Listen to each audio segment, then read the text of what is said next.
The cargo bay smelled like burnt metal.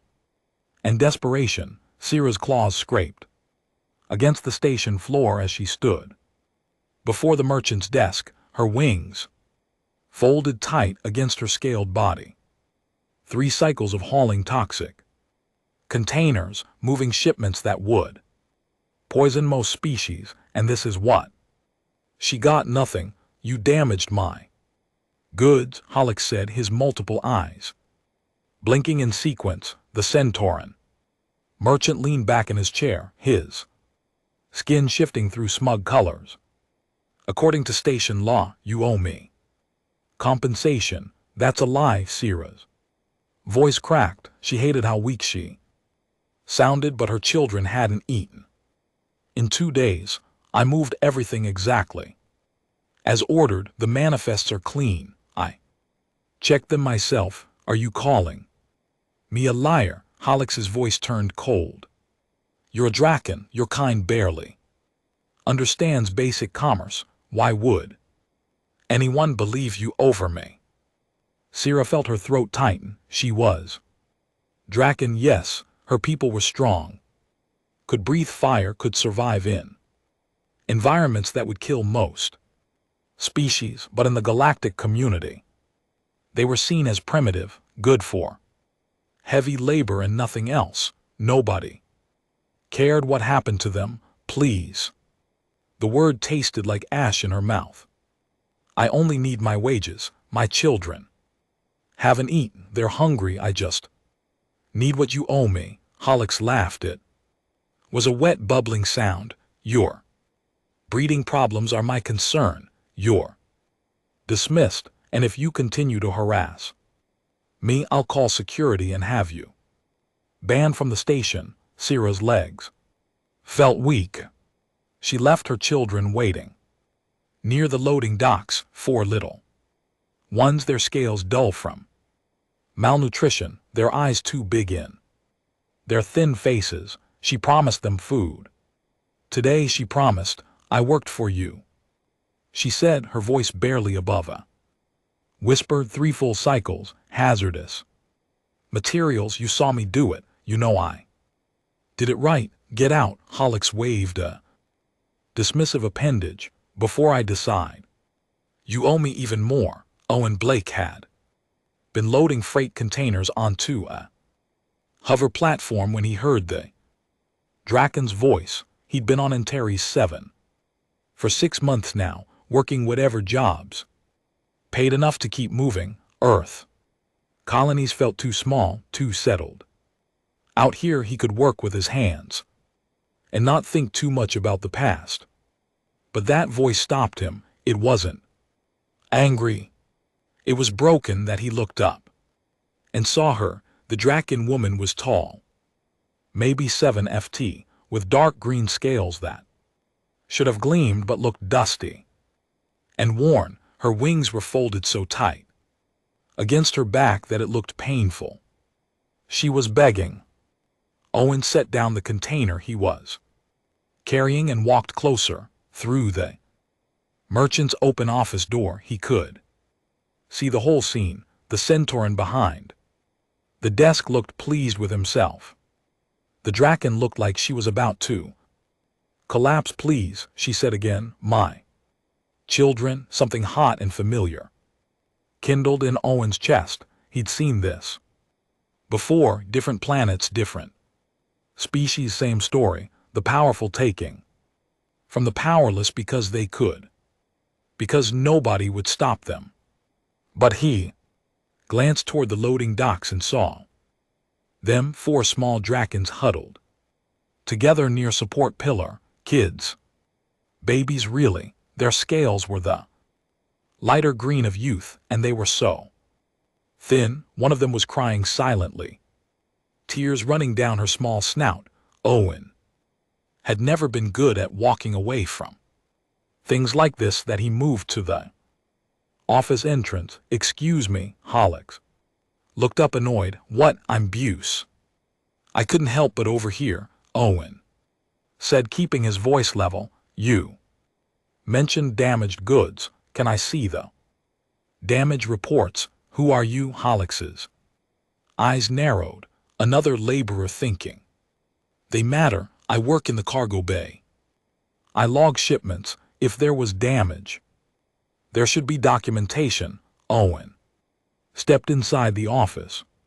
Station. Regulations require it, Sierra turned to.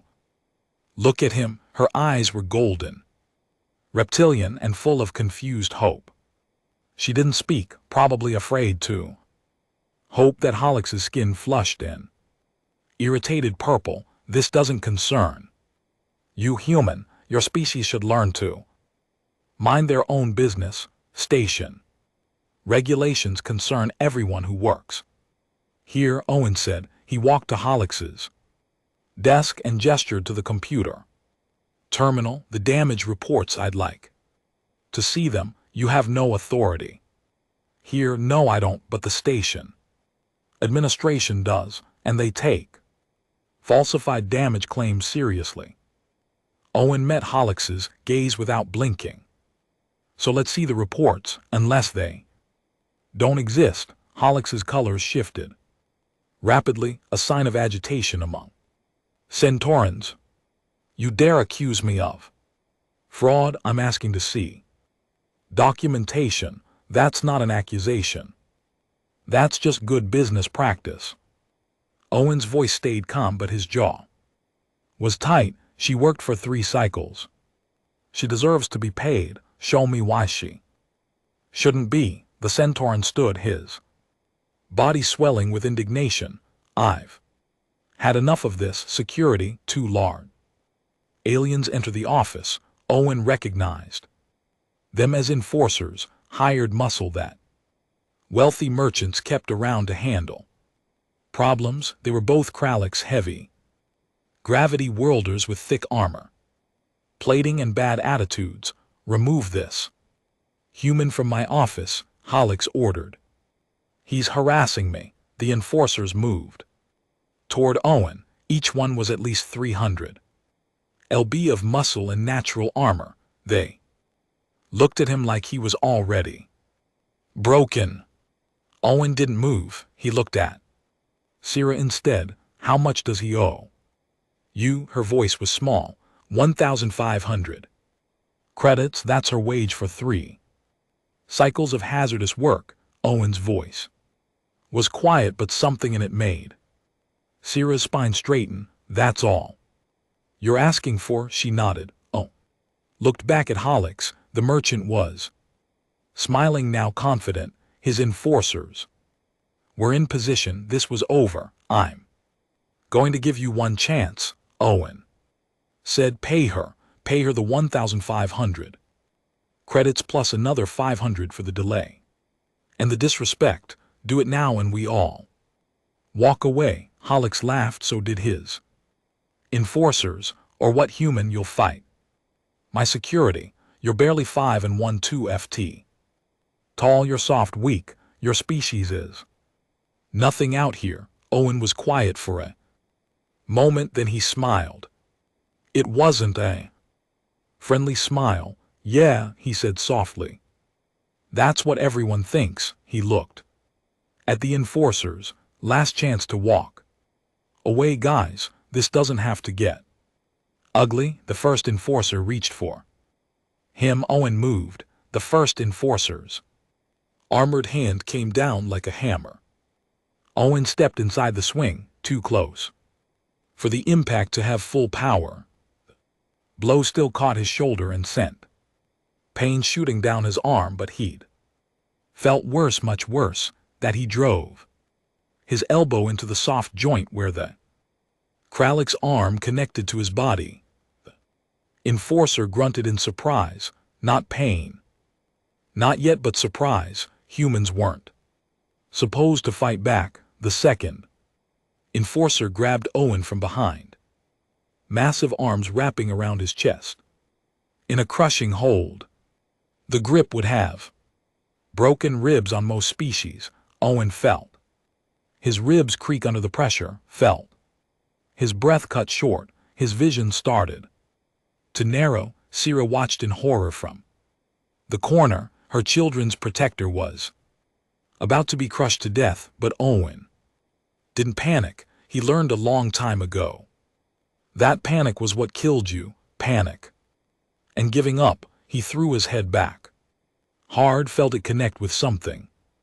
That crunched, the enforcer's grip. Loosened just slightly, just enough. Owen dropped his weight suddenly. Slipping down and twisting. Enforcer's arms lost their grip as Owen's sweat-slick skin gave him just enough slippage to escape. He came up. Lowe drove his fist into the Krallick's knee joint. The enforcer stumbled. The first enforcer was coming at him again. Angry now, good. Angry meant sloppy.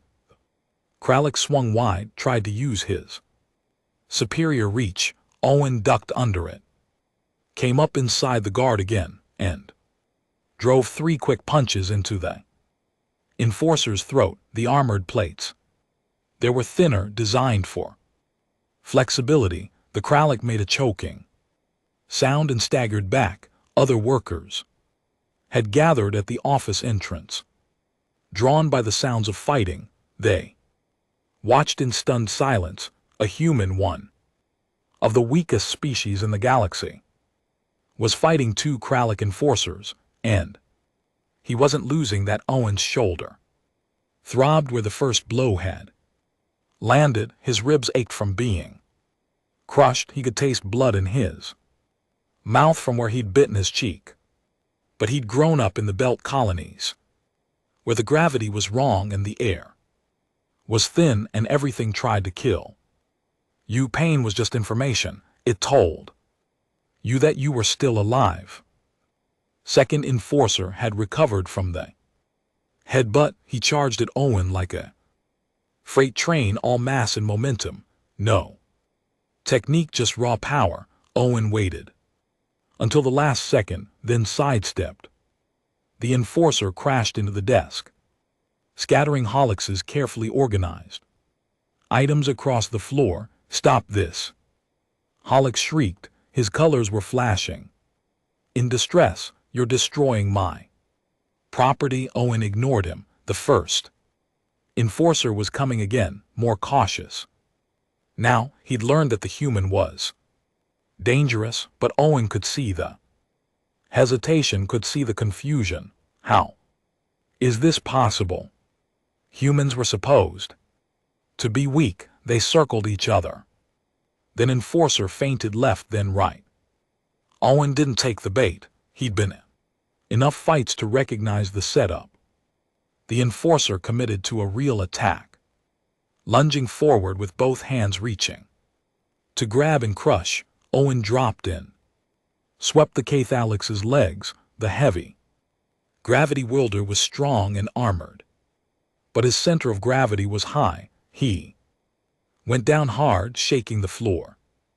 Owen was on him immediately, arm locked around the Kathalix's thick neck in a chokehold, not to kill, just to put him to sleep. The enforcer thrashed strong, enough to throw Owen around like a toy. But Owen held on. His muscles screamed. His injured shoulder felt like it was on fire, but he held on.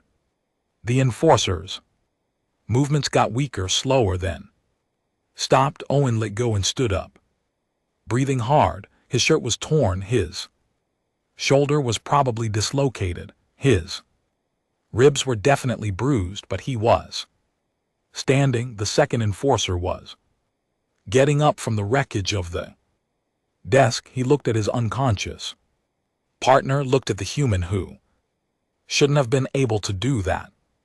Made a decision that he ran. The crowd at the entrance parted to let him through. Nobody said anything. The silence in the office was absolute, except for Owen's heavy breathing.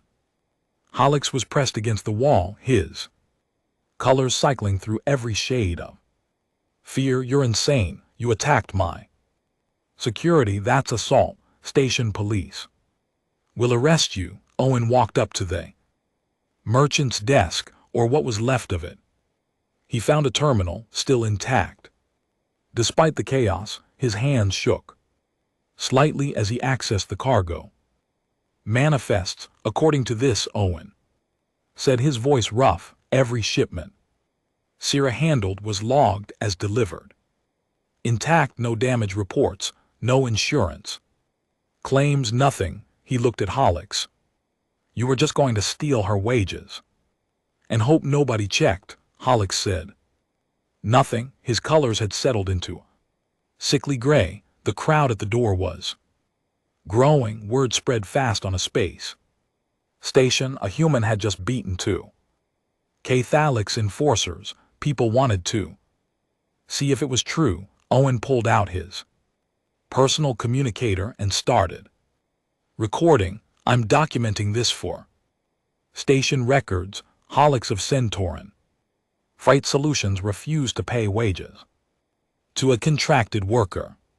He falsified damage claims. He used hired enforcers to intimidate employees. All of this violates station labor regulations. He turned the device toward Holix. You've got 1 minute to transfer the funds. 2,500 credits total. 1,500 owed plus 1,000 in compensation. I don't have to do what you say, Holix said, but his voice was weak. You're nobody. You're right, I'm nobody. Owen's voice was flat. But this recording, it goes to station administration, and I'll make sure every worker on the station sees it. Your business here is done either way. You can lose your business with your credits intact, or you can lose everything. Your choice. Holix looked around the office at the unconscious enforcer on his floor, at the crowd of workers watching, at the human who just broke in all their assumptions about strength and weakness. He made his choice. His trembling appendages accessed his financial terminal. Moment later, Sierra's communicator chimed. Transfer complete. 2,500 credits. She stared at it like she didn't believe it was real. Owen picked up several data chips from the scattered desk items. I'm taking copies of all your shipment records, just in case you suddenly develop amnesia about this conversation. That's theft, Holix whispered. So what? Owen pocketed the chips and turned to Sierra. Come on, let's get your kids something to eat. Sierra followed him out of the office in a daze. The crowd parted for them, staring at Owen with new eyes. A human, a species they dismissed as weak, as irrelevant, but he'd just done what none of them had dared to do. Outside, Sierra's children rushed to her. They wrapped themselves around her legs, chirping in their high-pitched voices. She held them close, tears streaming down her scaled face. Thank you, she said to Owen.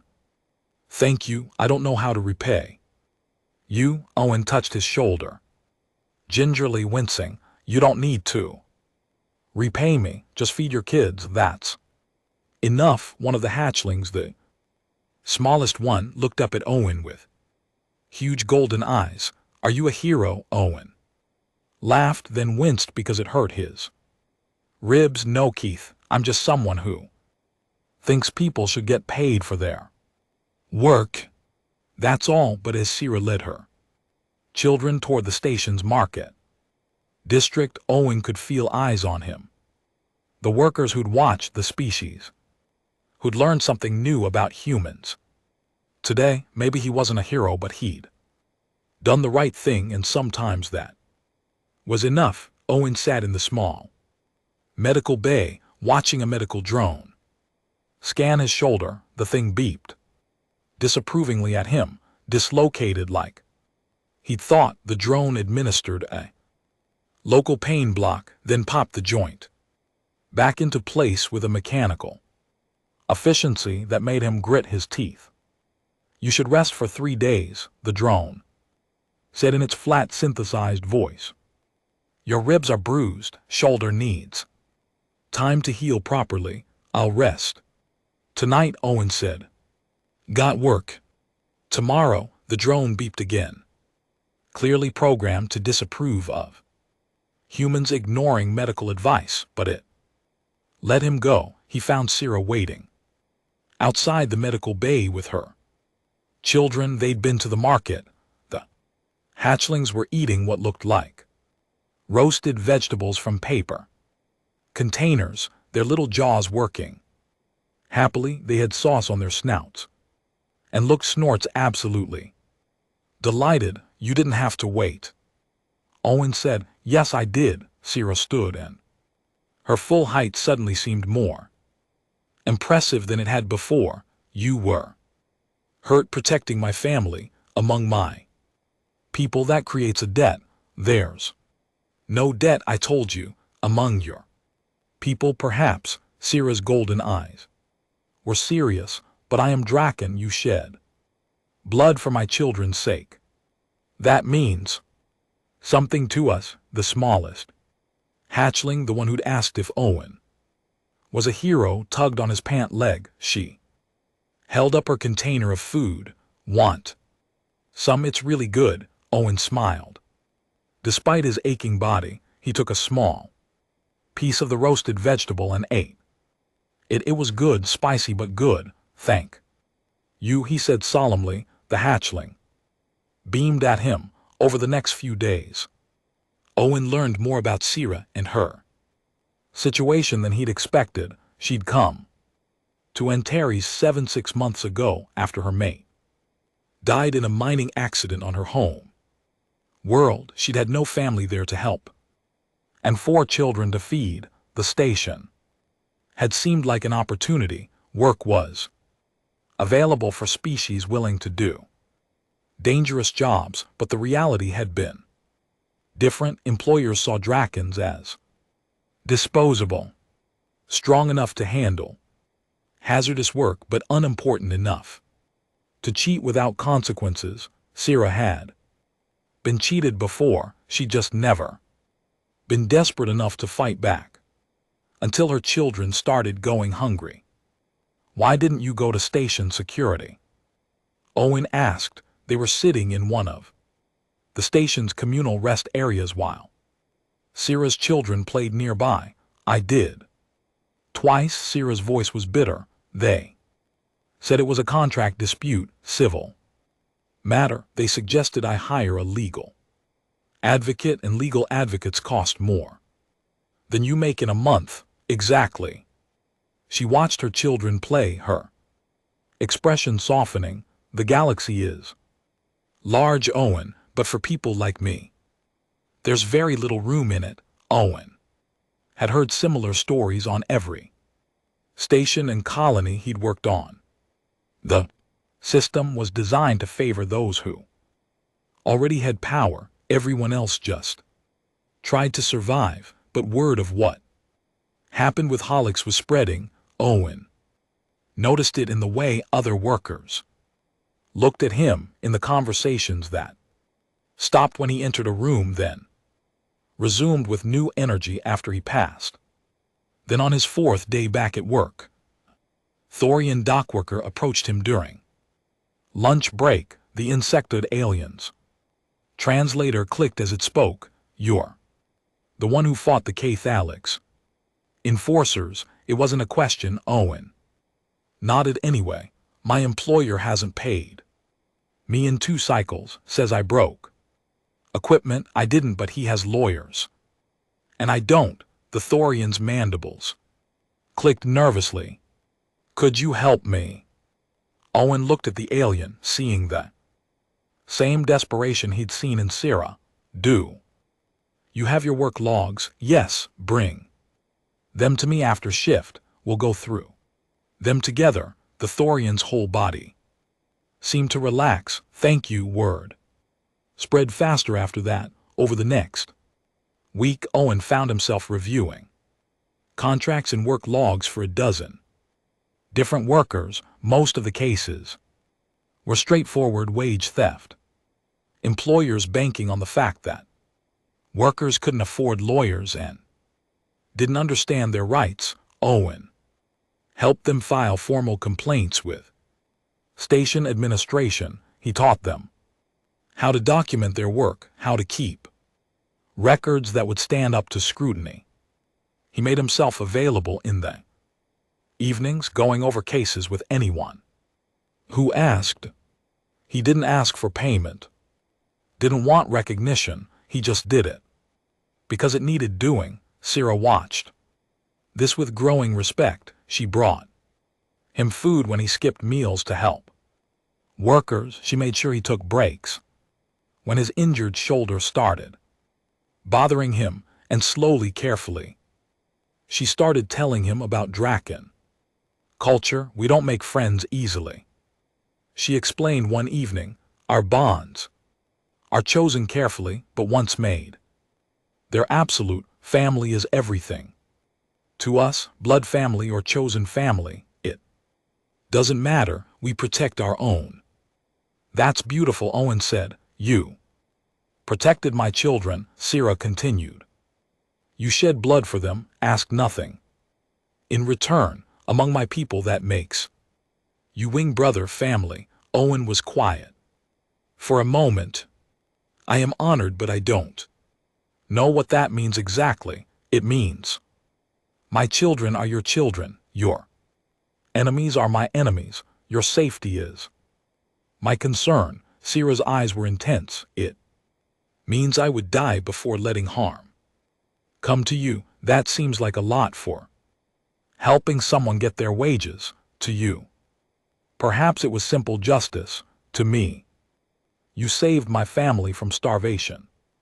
Sierra reached out and gently touched his hand with one clawed finger. Don't diminish what you did, Owen. It meant everything. The children had started calling him Uncle Owen. They would run to greet him when he came to visit, would show him things they'd found or learned. The youngest, whose name was Pip, had decided Owen was the best thing ever.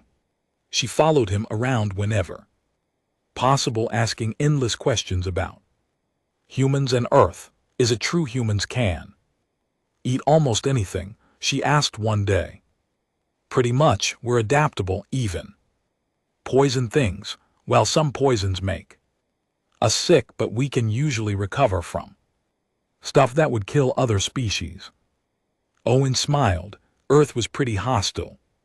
When we evolved, we learned to survive in all kinds of environments. You're tough, Pip declared, like Drakens, but squishy. Owen laughed. Yeah, I guess that's accurate. He was starting to understand what Sierra meant about chosen family. These kids were growing on him.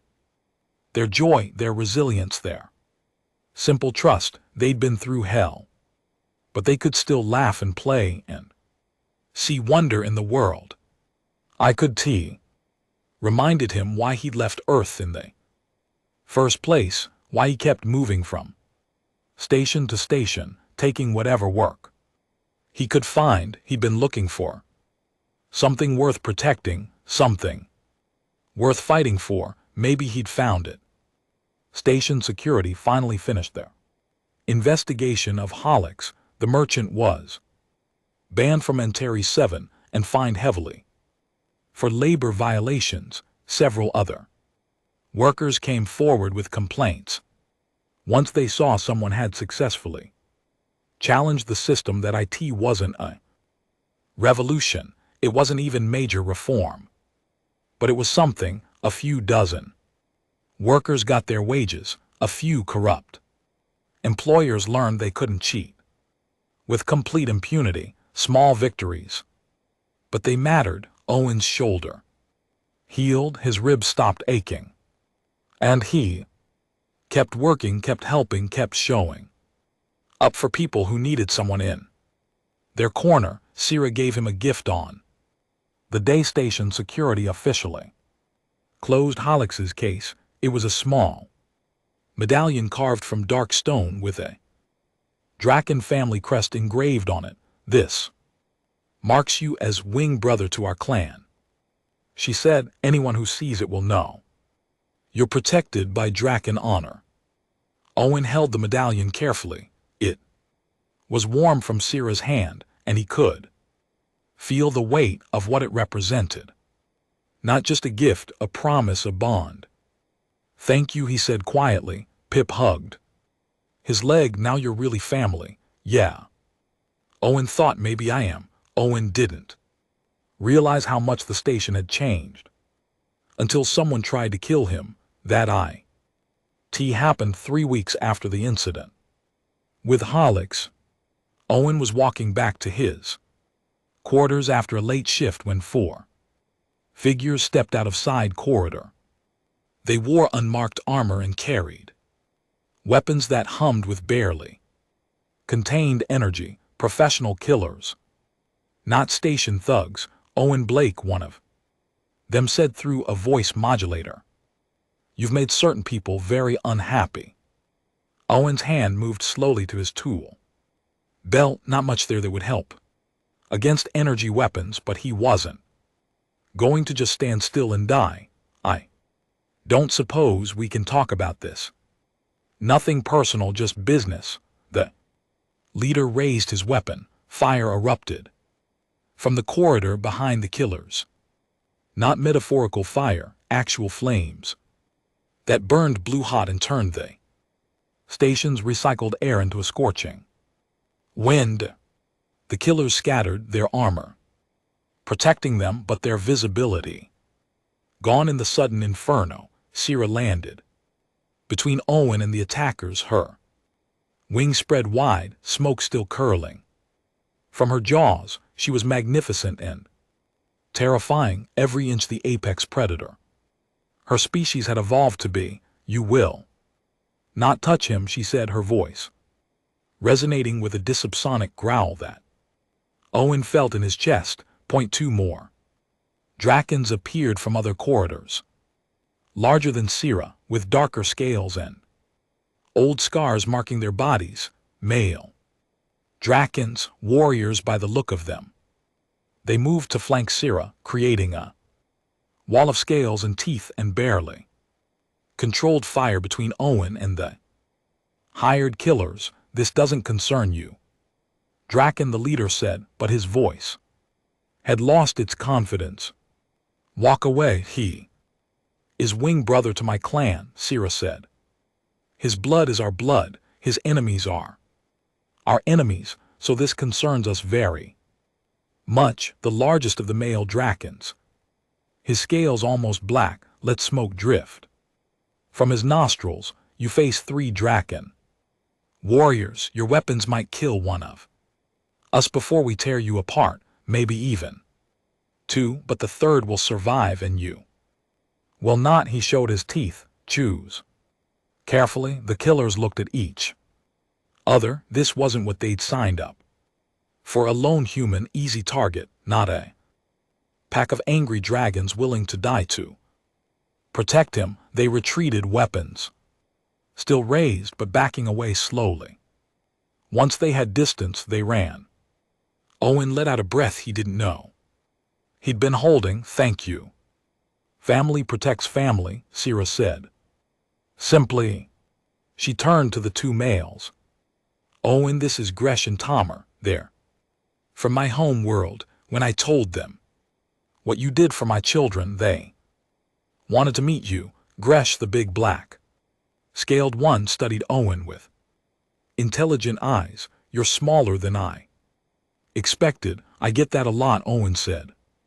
"But you fight like you're twice your size." "I've heard the stories." Gresh made a rumbling sound that might have been laughter. "The galaxy thinks humans are weak, but we Drakens know better. Strength isn't just about size or natural weapons, it's about will, and you have will, little brother." The word brother startled Owen. He looked at Sierra. "I told them about the wing brother bond," she explained. "They've accepted you into our clan, all of us. You're protected now by more than just my family." Over the next few days, Owen learned what that meant. Other Drakens on the station, workers and traders and ship crews, started acknowledging him. Nod here, a greeting there. Some brought him food from their cultures, gifts of welcome. One elderly Draken female, her scales faded with age, touched his shoulder gently and called him good hatchling, but the protection wasn't just symbolic. Gresh and Tomer started accompanying Owen on his walks around station, not obviously guarding him but always present. Other workers noticed.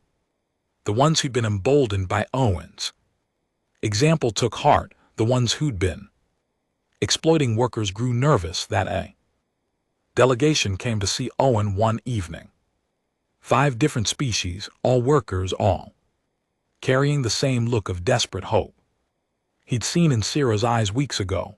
But a Velnari translator stepped forward, her antenna twitching nervously. We've been organizing quietly, talking to other workers about their rights, about standing together. She paused. We'd like your help, not to lead us but to teach us, to help us understand the laws that are supposed to protect us. Owen looked at the small group. They were scared. The system had beaten them down for so long that even the act of asking for help was terrifying, but they were asking. That took courage. I'll help however I can, he said, but you need to understand something. I'm not special. I'm not a hero. I'm just a guy who thinks people deserve to be treated fairly. That makes you special enough, the Velnari said quietly. They met in a storage bay that night, 20 workers at first, then 30, then 50. Owen taught them how to read their contracts, how to identify wage theft, how to document safety violations. He showed them the station regulations that most employers hoped they'd never read. Syrah helped translate his explanations for species whose communication styles didn't match human speech patterns. Gresh and Tomer stood watch, making sure no one interrupted who shouldn't be there. Young Pyloshian named Re asked the question they were all thinking. Why do you do this? You're not one of us. You're human. Your species could work anywhere, do anything. Why help us? Owen thought about that. Because I've been where you are. Maybe not exactly, but close enough. I grew up on a belt colony where the company owned everything and we owned nothing. I watched my parents work themselves to death for wages that barely kept us fed. I watched the system grind people down until they couldn't fight anymore. He looked around at all the faces, all the species, all the hope and fear mixed together. I couldn't help my parents, but maybe I can help you. And maybe that matters. The workers were quiet for a moment, then Re said, it matters. The movement grew slowly. Workers started refusing to accept illegal conditions. They filed formal complaints when they were cheated. They stood together when employers tried to single out troublemakers. It wasn't always successful. Some workers were fired, some were threatened. But they kept pushing, kept demanding the basic rights that were supposed to be guaranteed by station law. And when employers pushed back with violence, they found themselves facing more than just individual workers. They found Drakens who'd sworn to protect a human. They found workers of a dozen species who'd learned that standing together meant they couldn't be broken as easily. Station administration couldn't ignore it anymore. The complaints were piling up. The conflicts were becoming public. The news feeds were starting to notice that something was changing on Antares 7. Owen tried to stay out of the spotlight. He didn't want to be a figurehead or a symbol. He just wanted to help people. But Syrah understood what he was too humble to see. You changed something here, she told him one evening. They were watching her children play in one of the station's public Gardens, a rare luxury that Sierra could now afford with a better job, not just for my family, for hundreds of families, Owen said. I just showed people they had rights, Owen said. No, Sierra shook her head. You showed them that someone cared, that someone would stand with them even when it was dangerous. That's what changed everything. Pip ran over and climbed onto Owen's lap, her small claws careful not to scratch him. Uncle Owen T said, humans are the weakest species, but you're not weak, you're the strongest person I know. Owen hugged the small Draken gently. Strength comes in lots of forms, Pip. Sometimes the strongest thing you can do is care about someone else more than you care about yourself. Like you cared about us, Pip said. Yeah, like that. Sierra watched them together, her eyes soft. The galaxy is learning about humans, not through war or conquest, through this, through compassion. She paused. That might be more dangerous to the old order than any weapon. Owen didn't know about that. He just knew that Pip felt safe in his arms, that Sierra's children were healthy and fed, that workers were standing up for themselves, that maybe, just maybe, a small corner of the galaxy was a little bit better than it had been before. That was enough. That would always be enough. The Merchants Guild called an emergency meeting. 37 business owners gathered in a private conference room on the upper levels of Antares 7, where the air was cleaner and the lighting was better, and workers weren't allowed unless they were serving drinks. A Voltorian shipping magnate stood at the head of the table. His name was Drex, and he'd lost 3 cargo contracts in the past month because his workers had walked out over safety violations.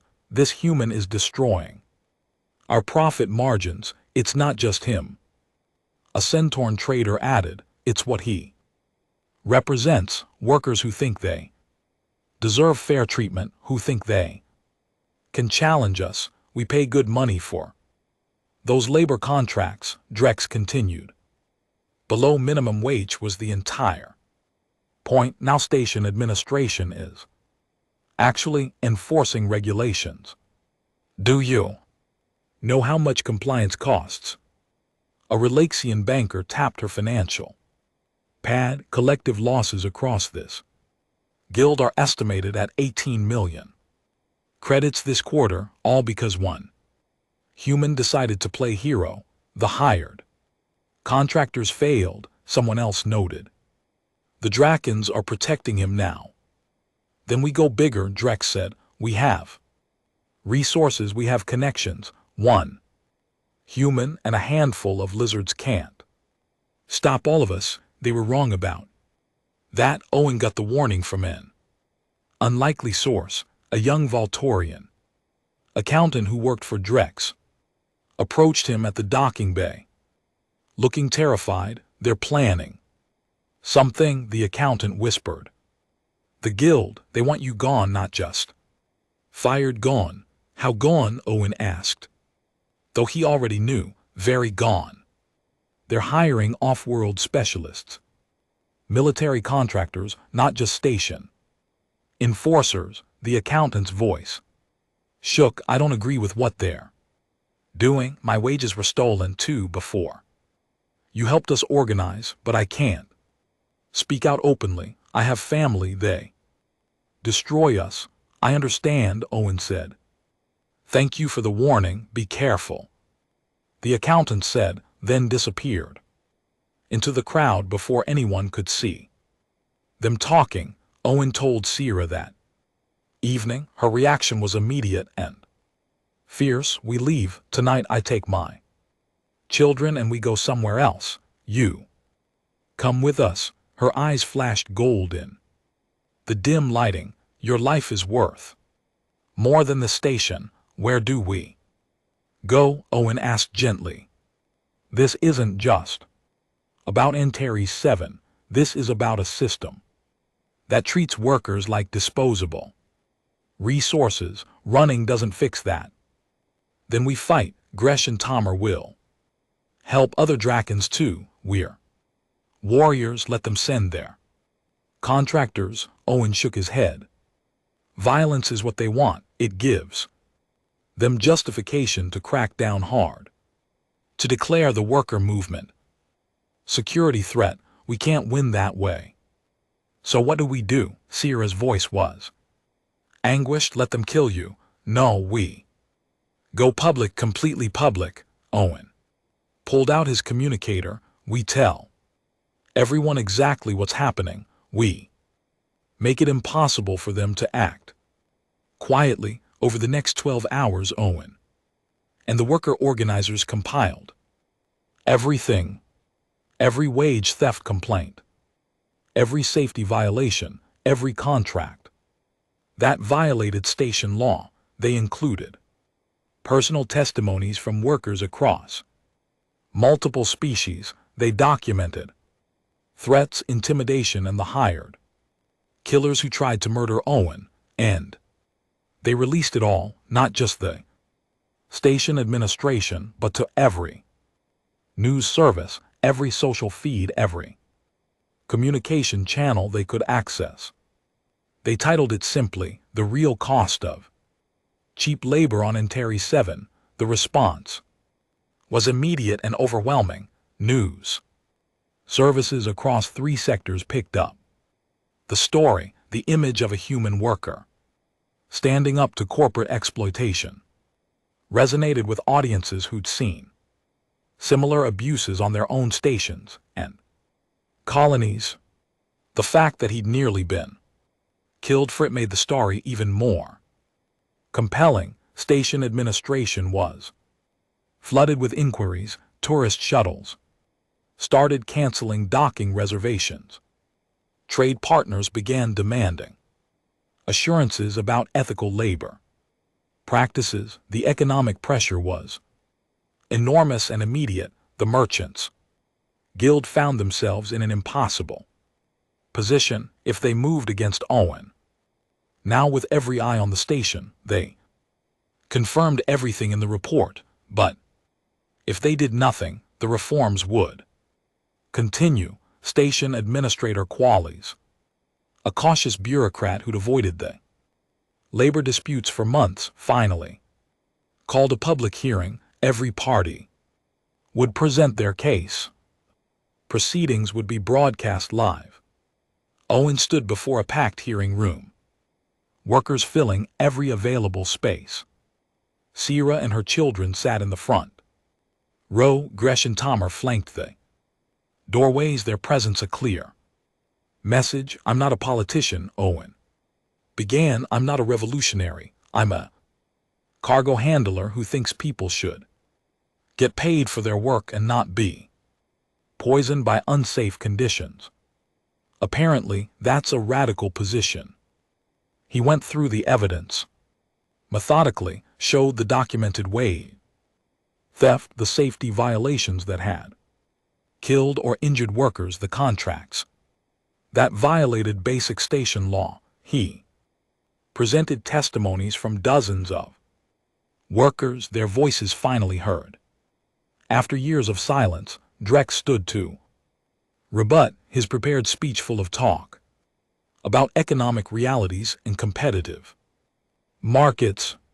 But he couldn't explain away the dead workers, couldn't justify paying less than minimum wage when station law clearly required it, couldn't explain why he'd hired killers to silence a cargo handler. The hearing lasted 6 hours. By the end, public opinion had crystallized. The Merchants Guild had been caught, exposed, and they had no defense that didn't make them look worse. Administrator Qualies announced immediate reforms, full enforcement of labor laws, an independent oversight committee with worker representatives, mandatory safety audits, and a complete investigation into corporate misconduct with criminal Charges for the worst offenders. It wasn't everything the workers wanted. It wasn't a revolution. But it was something real, something enforceable, something that would make life better. For thousands of people, Owen walked out of the hearing room exhausted. His shoulder was aching again, stress bringing back the old injury, but he felt lighter somehow. They'd done it. They'd actually done it. Sierra and her children were waiting for him. Pip launched herself at him, and he caught her carefully, mindful of her small claws. "We won," she chirped. "Uncle Owen, we won." "We did," Owen agreed. "All of us together." The workers who'd filled the hearing room crowded around, wanting to thank him, to celebrate, to share this moment. Owen tried to deflect the attention, but they wouldn't let him. For them, he was a symbol, the human who'd stood up when no one else would. Out, a human journalist pushed through the crowd, recording device active. "Owen Blake, you've become face of worker rights reform on Antares 7. How does that feel?" "Uncomfortable," Owen said honestly. "I didn't do this for recognition. I did it because it needed doing." "What's next for you?" That the journalist pressed. "Will you continue this work on other stations?" Owen hadn't thought that far ahead. He looked at Sierra, at her children, at the workers around him. "I don't know, but wherever I go, if I see people being exploited, I'll probably do something about it. It's just who I am." "That's what makes you dangerous," Sierra said quietly, a smile on her scaled face. "You can't ignore injustice. It's both your greatest strength and your greatest vulnerability." "Probably," Owen agreed. Gresh appeared beside him, massive and protective. "The guild won't give up completely. They'll adapt, find new ways to exploit, but they'll think twice before being so blatant. And workers will remember they can fight back. Small victories," Owen said. "Small victories change into big ones." Tomer rumbled. "Rivers start as small streams." Celebration moved to one of the station's larger communal areas. Workers from dozens of species gathered, sharing food and stories. Owen found himself pass from group to group, each one wanting to shake his hand or touch shoulder or share their gratitude in whatever way their culture expressed. It was overwhelming and humbling and exhausting all at once. Late that night, when the crowds had thinned, Owen sat with Sierra on an observation deck, watching ships come and go through the station's docking arrays. "You changed my life," Sierra said softly. "My children's lives, hundreds of lives. You would have found a way," Owen replied. "You're strong. You would have survived." "Survived, yes, but there's a difference between surviving and living." She looked at him. "You gave us the chance to actually live, to have hope. That's not a small thing. It shouldn't be special," Owen said. "Everyone deserves that chance, but they don't get it, not without people like you who fight for it." Sierra touched his hand. "Thank you, wing brother, for everything." Owen squeezed her hand gently. "Thank you for trusting me, for letting me be part of your family." They sat in comfortable silence, watching the stars. Somewhere out there, other stations had similar problems. Other workers were being exploited, but tonight on Antares 7, things were a little bit better. And sometimes that was enough. 0.3 months after the hearing, Antares 7 looked different, not physically but in ways that mattered more. Workers walked with their heads higher. Safety equipment that had been too expensive was now standard. Wage theft complaints actually got investigated and resolved. Owen still worked the cargo bay, still loaded freight containers and hauled supplies, but now other workers joined him on breaks, asking questions, sharing concerns, treating him like a trusted friend instead of an outsider. The oversight committee was functioning, slowly but steadily improving. Conditions, not perfect, never perfect, but better and better was worth fighting for. Sierra had been promoted to cargo supervisor, a position she'd earned through skill and dedication.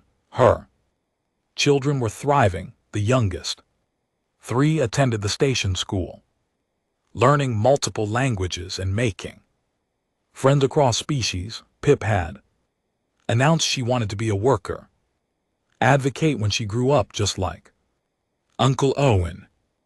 Owen had tried to dissuade her. It's not an easy path. Good things aren't supposed to be easy, Pip had replied, with the absolute certainty of youth.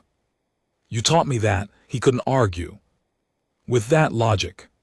That a human transport ship docked one afternoon, bringing fresh crew rotations and supplies from Earth's colonies. Owen was processing their cargo manifest when the captain approached him. The woman was older, weathered by years of space travel, with sharp eyes that missed nothing. You're Owen Blake, she said, not a question. Yes, ma'am, I've heard about you.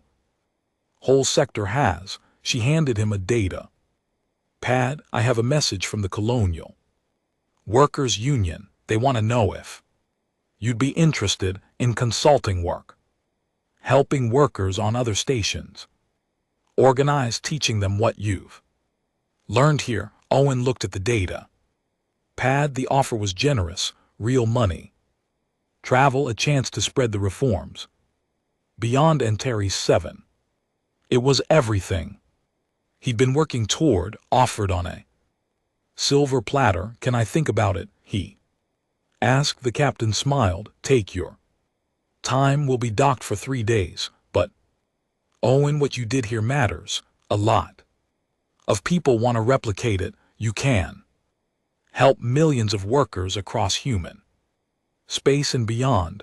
After she left, Owen sat with the data pad, reading through the proposal. It was tempting, but it also meant leaving Sierra and her children, leaving the community he'd helped build, leaving the small victories he could see every day. He went to Sierra that evening and showed her the offer. She read it carefully, her expression unreadable. Then she looked at him with those golden eyes that had learned to read him so well. What do you want to do? I don't know, Owen admitted.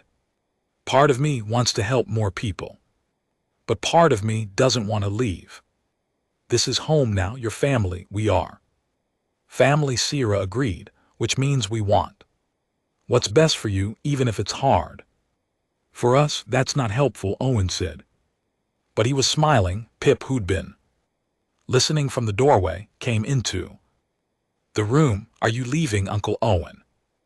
Maybe, he said honestly. They want me to help workers on other stations, like you helped us. Yes. Pip was quiet for a moment, her young face serious. Then she climbed onto his lap, something she was getting almost too big for. Mom says family means wanting the best for each other, even when it's sad. Very wise.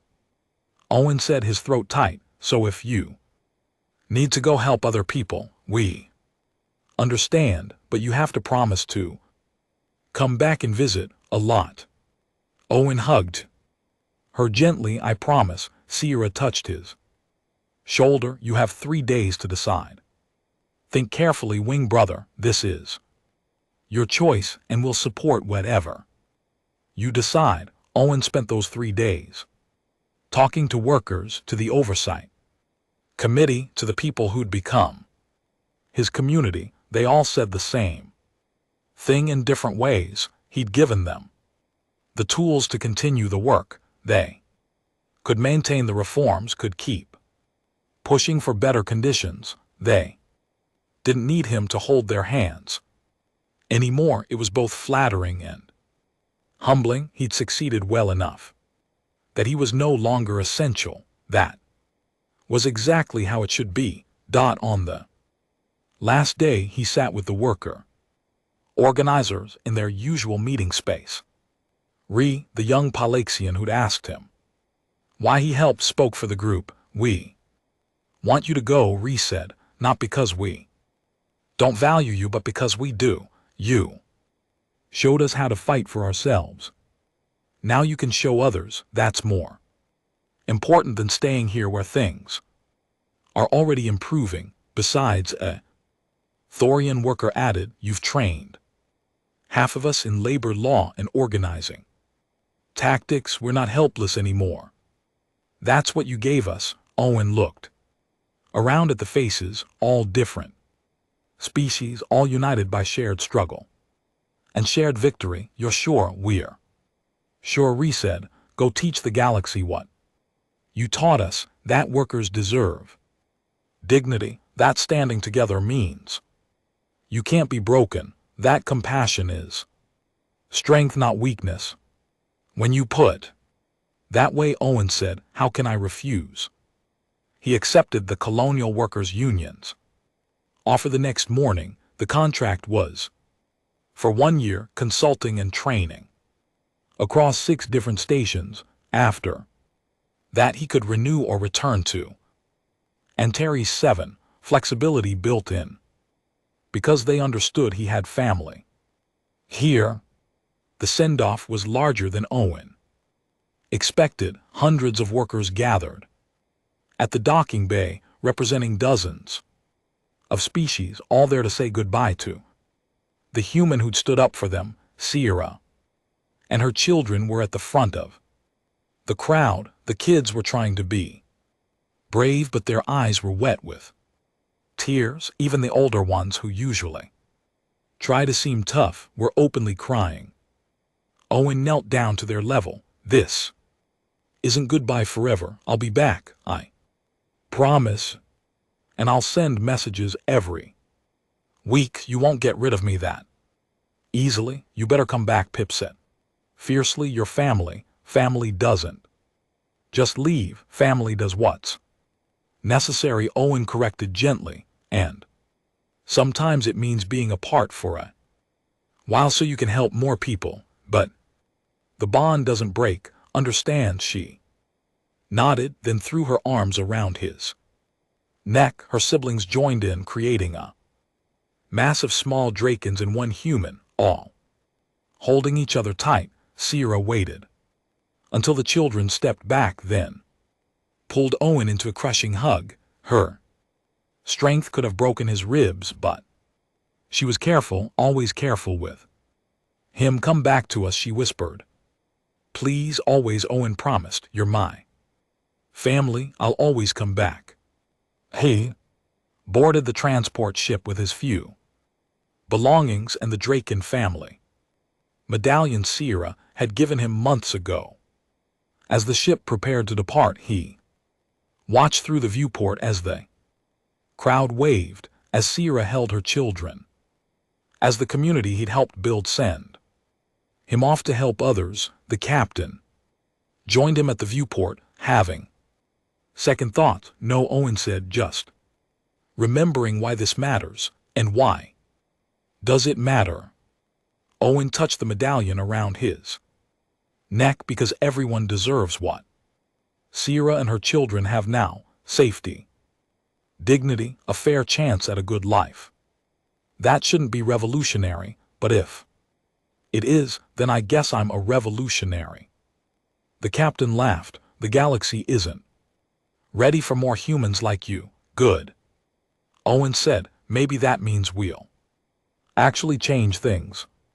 The ship pulled away from Antares 7, carrying Owen toward new stations, new workers, new battles for basic fairness. He missed Sierra and the kids. He missed the community he'd helped build, but he carried them with him in the lessons they'd taught him. That compassion was strength that standing up for others, mattered that small victories accumulated into real change, that family was defined by choice and commitment, not by blood or species.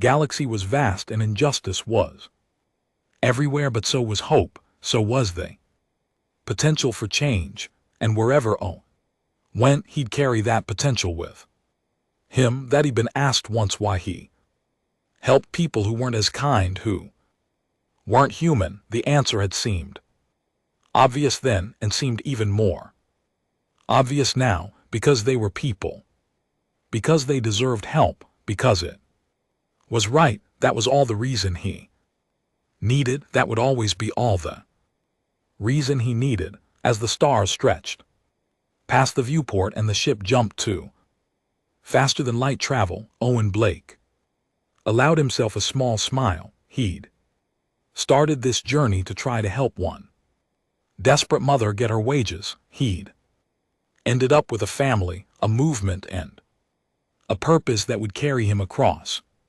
the stars. Not bad for a cargo handler from Earth's belt colonies. Not bad at all. The galaxy was learning about humanity, not through conquest or technology or military might, through stubborn, compassionate humans who refused to accept that injustice was inevitable, who stood up, who fought back, who protected those who couldn't protect themselves. That it was slower than war, quieter than revolution, but it was sustainable. It was real, and it was spreading one station at a time, one worker at a time, one human at a time.